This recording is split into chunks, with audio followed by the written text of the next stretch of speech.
Moscow की धरती से एनएसए अजीत डोभाल ने एक बार फिर पड़ोसी पाकिस्तान को आड़े हाथों लिया। पाकिस्तान का नाम लिए बिना डोभाल ने दो टूक शब्दों में कहा, आतंक के लिए अफगानिस्तान की जमीन का इस्तेमाल नहीं होना चाहिए। गौरतलब है कि भारत के राष्ट्रीय सुरक्षा सलाहकार अजीत डोभाल मॉस्को पहुंचे थे। इस दौरान वो अफगानिस्तान की सुरक्षा पर आयोजित एक संवाद कार्यक्रम में शामिल हुए। कार्यक्रम में बदलते क्षेत्रीय सुरक्षा मानकों पर भी चर्चा की गई। इस दौरान एनएसए अजीत डोभाल ने पाकिस्तान का नाम लिए बिना सीधा संदेश दिया।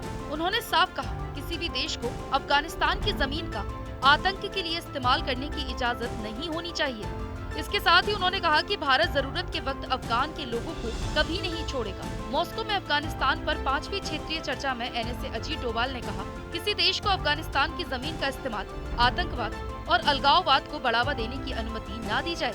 उन्होंने कहा कि अफगानिस्तान के प्राकृतिक संस्थानों का इस्तेमाल पहले अफगान लोगों के कल्याण के लिए होना चाहिए।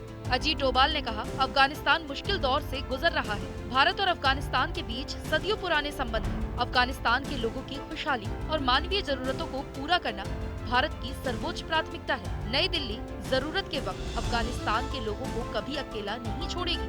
अफगानिस्तान में आतंकवाद एक बड़ा खतरा बन गया है। इस्लामिक स्टेट, लश्कर-ए-तैयबा और जैश-ए-मोहम्मद जैसे आतंकी संगठनों से निपटने के लिए संबंधित देशों और उनकी एजेंसियों के बीच खुफिया और सुरक्षा सहयोग बढ़ाने की जरूरत है। गौरतलब है कि एनएसए अजीत डोभाल के अलावा भारत के विदेश मंत्री एस जयशंकर भी यही बात कई बार दोहरा चुके हैं। उन्होंने कई बार अंतर्राष्ट्रीय मंचों से आतंकवाद को पालने पोसने वाले पाकिस्तान को लताड़ा है। जयशंकर के बाद अब डोभाल की चेतावनी पाकिस्तान के लिए बड़ा सबक है। अगर पाकिस्तान इस चेतावनी को गंभीरता से नहीं लेता तो अंतर्राष्ट्रीय मंचों पर उसे अलग थलग कर दिया जाएगा। साथ ही खुद भी पाकिस्तान आतंकवाद की बोई हुई फसल काट रहा है। आज जबकि उसकी इकोनॉमी डूबने के कगार पर पहुंच गई है, दुनिया भर से वो कर्ज मांग रहा है। ऊपर से टीटीपी जैसे आतंकी संगठन लगातार पाकिस्तान की आंतरिक सुरक्षा पर खतरा बने हुए हैं। पाकिस्तान सरकार टीटीपी जैसे आतंकी संगठनों का मुकाबला करे या अपनी भूखी जनता को 2 वक्त की रोटी का इंतजाम, ये तो उसके हुक्मरानों को ही तय करना है। शायद इसलिए शहबाज शरीफ ये कहने में हिचकिचाते नहीं है कि भारत के साथ जंग लड़कर उनके देश ने